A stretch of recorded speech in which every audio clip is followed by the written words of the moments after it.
दोस्तों, आपका स्वागत है फिर से लैंग्वेज ज्ञान में। और आज की कहानी का शीर्षक है तोता बोलता नहीं। एक दिन तेनालीराम सुबह सुबह सोकर उठे ही थे कि राजमहल का एक सेवक दौड़ता आया और उनके कदमों में गिर पड़ा। रक्षा रक्षा। अरे भाई, कौन हो तुम उठो और बताओ कि क्या बात है। उसे कंधों से पकड़कर उठाते हुए तेनालीराम ने पूछा, आखिर किस्सा क्या है। महाराज, मैं महल का सेवक हूँ महाराज। करीब एक माह पूर्व महाराज को एक व्यापारी ने एक तोता भेंट किया था। महाराज ने उसकी देखभाल की जिम्मेदारी मुझे सौंपी थी और कहा था कि यदि तोता मर गया या मुझे तुमने तोते के मरने की सूचना ला कर दी तो तुम्हारा सिर कलम करवा दिया जाएगा। अब तोता तो मर गया। आप ही बताएं कि मैं महाराज को ये खबर कैसे दूं। यदि तोता मरने की सूचना देता हूं तो सिर कलम होता है, नहीं देता तो भी मारा जाऊंगा। रोते रोते वह बोला।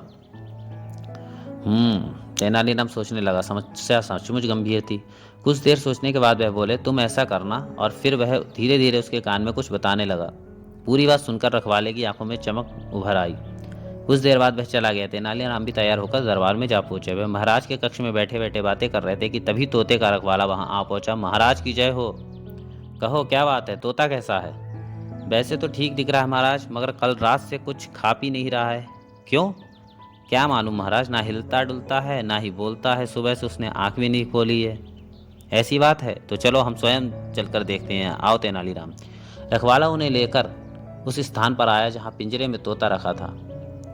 महाराज ने तोते को देखा और भड़क उठे। अरे मूर्ख, सीधी तरह क्यों नहीं बोलता कि तोता मर गया है। बात को इतना घुमा फिरा क्यों रहा है। क्षमा करें महाराज, आपने कहा था कि यदि तुम मेरे पास तोते के मरने की खबर लाओगे तो तुम्हारा सिर धड़ से अलग करवा दिया जाएगा।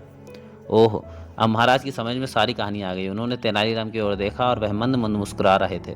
महाराज समझ गए थे कि यह सब किया धरा तेनालीराम का ही है। आज तुमने फिर एक निर्दोष की रक्षा की तेनालीराम, तुम धन्य हो।